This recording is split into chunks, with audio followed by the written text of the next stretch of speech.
আসসালামু আলাইকুম viewers, easy recipe by Nitu চ্যানেলে আপনাদের স্বাগতম। কেমন আছেন আপনারা সবাই? আল্লাহ তাআলার অশেষ রহমতে ভালো আছি। আরও একটা মজার ইউনিক রেসিপি নিয়ে হাজির হয়েছি। তো আমি এই রেসিপিটি তৈরি করব লাউয়ের খোসা দিয়ে, লাউ খোসা ভাজি। তো দেখুন, এই যে আমি খোসাটা লাউ থেকে ছাড়িয়ে নিয়েছি। আপনারা অনেকেই কিন্তু লাউয়ের খোসাটা ফেলে দেন, আমি কিন্তু এটা আজকে ভাজি করব। তো চলুন দেখে আসি কিভাবে এটা আমি ভাজা করছি।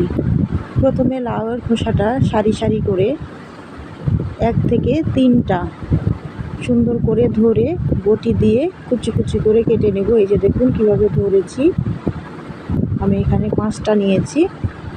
কুচি কুচি করে এখন আমি কেটে নেব, সাথে আমি আলু দেব। এই যে আমি লাউয়ের খোসাটা একেবারে চিকন করে কেটে নিয়েছি, আলুটাও কিন্তু একই সাইজ করে কেটেছি। আমি এটার সাথে কিন্তু মূলা দিয়েছি 2টো, আর ডিম দিয়ে কিন্তু আমি এই ভাজাটা করব।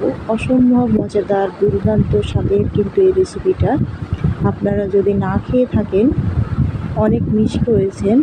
তো আজকে আপনাদের জন্যই আমার এই রেসিপিটি। তো আমি এগুলো ধুয়ে যে ঝাঁকাতে পানি ঝরিয়ে নিচ্ছি। ভাজাটা কিন্তু আজকে আমি ঝরঝরে করব, জুসি হবে না, ড্রাইও হবে না। এই যে দেখুন, আমি পানিটা একেবারে ঝরিয়ে নিচ্ছি, দেখতেই পাচ্ছেন। এই যে এখন আমি ঝাঁকিয়ে দেখাবো যে পানি আছে কি না। দেখুন, এই যে পানি নাই।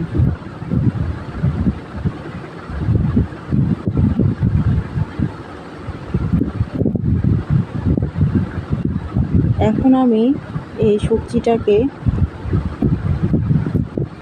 সবজির মধ্যে এই যে হলুদের গুঁড়া দিলাম পরিমাণ মতো, বেশি দেওয়া যাবে না, একবারে টকটকে করবো না।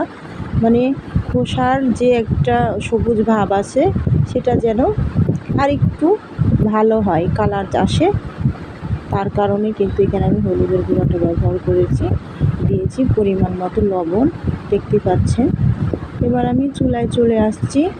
এই যে আমি কড়াইয়ে পেঁয়াজ আর কাঁচামরিচ কুচি দিয়েছি। দেখেন, কড়াইটা খুব ভালো করে গরম হয়ে গেলে আমি এর মধ্যে অ্যাড করব পরিমাণ মতো তেল।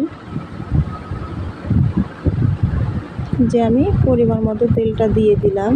আপনারা যারা আমার এই রেসিপিগুলো নিয়মিত দেখেন, ঠিক আছে, তারা অবশ্যই বুঝতে পারবেন যে আপু তরকারিতে কিন্তু তেল কম দেয়। হ্যাঁ, তেলটা আমি এ কারণেই কম দিই, যত তেল কম খাওয়া যায় স্বাস্থ্যের জন্য কিন্তু তত উপকার। তো আমি ছুরির সাহায্যে খুব ভালো করে এটাকে ভেজে নিব।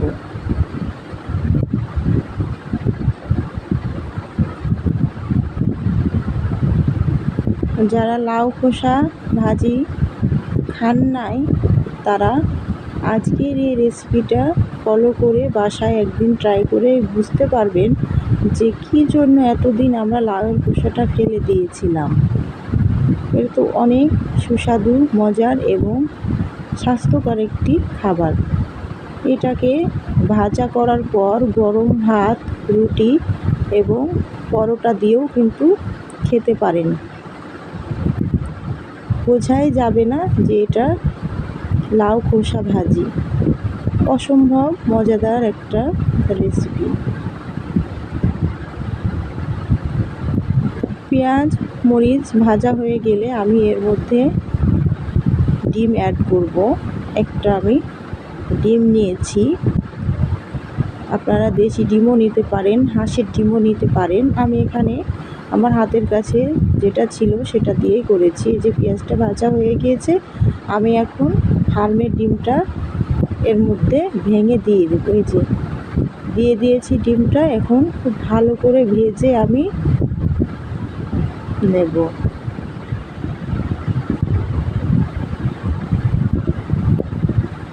খুব ভালো করে কিন্তু আমি ভেজে নিয়েছি। এখন এই যে লাউ খোসা কুচি করে কাটাটা ঢেলে দিলাম। খুব ভালো করে কিন্তু হাতার সাহায্যে নেড়ে চেড়ে মিশিয়ে নিতে হবে লবণ এবং হলুদ।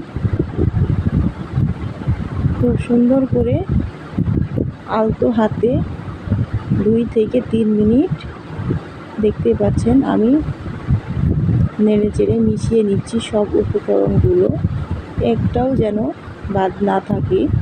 যেহেতু আমি এখানে মূলাটা নিয়েছি, সাদা সাদা ভাব আসবে, ভালো লাগবে না।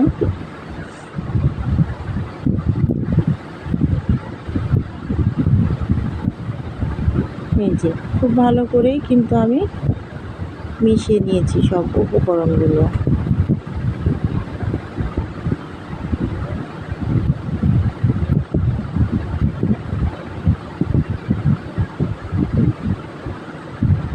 মাশাআল্লাহ, মানুষকে আল্লাহ তাআলা অনেক সুন্দর বুদ্ধি দিয়েছে। বুদ্ধি খাটিয়ে কাজ করলে কিন্তু অল্প খরচেই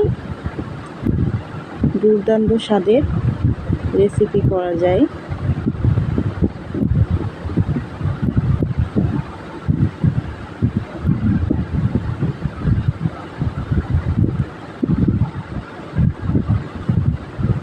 এখন আমি ঢাকনা দিয়ে এই যে ঢেকে দেব। 5 মিনিট ঢেকে দিয়েছি। 5 মিনিট আমার হয়ে গেলে আমি ঢাকনাটা আবার উঠিয়ে এই যে ভালো করে আবার নেড়ে চেড়ে দেব। নেড়ে চেড়ে বারবার দিতে হবে, তা না হলে কিন্তু ভেতরে লেগে যাওয়ার সম্ভাবনা আছে, কড়াইয়ে লেগে যাবে। আপনারা অনেকেই বলতে পারেন, আপু আপনি এরকম কীরকম একটা বিচ্ছিরি কড়াই, কালো কড়াই দিয়ে রান্না করেন। পুরানো হলেই কিন্তু ফেলনার নয়, যার কারণে আমি এটাতে রান্নাও করি আমি। আপনারা দেখেছেন আমি অনেক রেসিপি দিয়েছি, তো সব রেসিপি কিন্তু এই কড়াইয়ে আমি করেছি। আমি ভাজাটাও করি, মাশাআল্লাহ আমার কিন্তু কড়াইতে ভাজাটা লেগে যায় না। এক কড়াইয়ে রান্না, এক কড়াইয়ে ভাজা, এটা অসম্ভব, কিন্তু আমার কাছে সম্ভব। আমি একটু টেকনিক করে এটাতেই করে থাকি। বারবার আমি কিন্তু নেড়ে চেড়ে দিয়েছি, দেখেছেন। ভাজা করার সময় যে কোনো ভাজা বারবার নেড়ে চেড়ে দিলে ভাজাটা খুব তাড়াতাড়ি সেদ্ধ হয়ে যায় এবং অনেক টেস্টি হয়। যে দেখুন আবারও আমি কিন্তু আলতো হাতে নেড়ে চেড়ে দিচ্ছি। ডিমটা কিন্তু এখন ফুলে উঠেছে, এই যে দেখুন।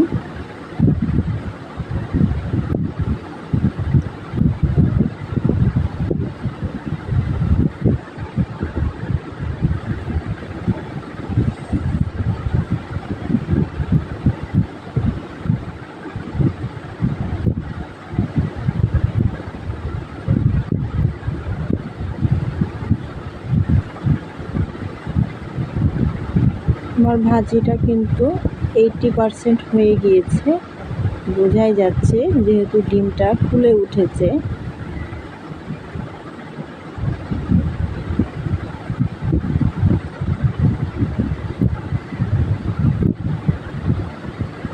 এই পর্যায়ে চুলার আঁচটা কিন্তু একেবারে লো রেখেছি।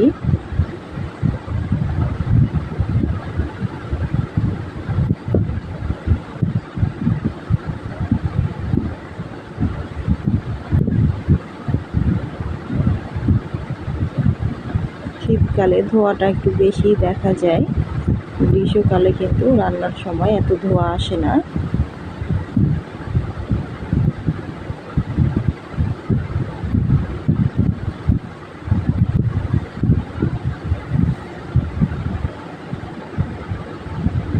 এই যে আমার ভাজিটা হয়ে আসছে, নেড়ে চেড়ে কিন্তু ভাজিটাকে নামিয়ে নিতে হবে। ভালো করে আমার ভাজিটা হয়ে গেছে। আপনারা দেখে বুঝতেই পারছেন কতটা ইয়ামি, টেস্টি এবং হেলদি। আমরা লাউয়ের খোসা অবশিষ্ট অংশ ফেলে না দিয়ে দুর্দান্ত স্বাদের কিন্তু এই রেসিপিটা অনায়াসে অল্প খরচে স্বল্প সময়ে কিন্তু বানিয়ে নিতে পারি। মুখরোচক একটা রেসিপি।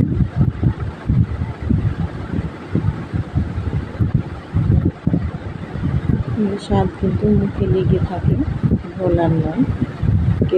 কেউ বলতেই পারবে না যে এটা লাউ খোসা ভাজি। অসম্ভব মজাদার হয়, না খেলে মিস করবেন। তো একটাই রিকোয়েস্ট, আপনারা বাসায় অবশ্যই ট্রাই করবেন কিন্তু।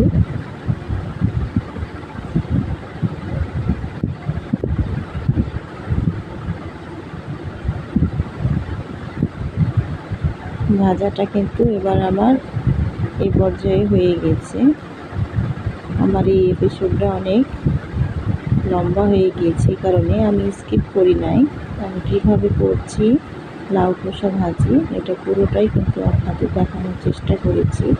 যদি কোনো ভুল ত্রুটি হয় অবশ্যই কিন্তু আমার সুন্দর দৃষ্টিতে দেখবেন, কারণ মানুষ মাত্রই ভুল।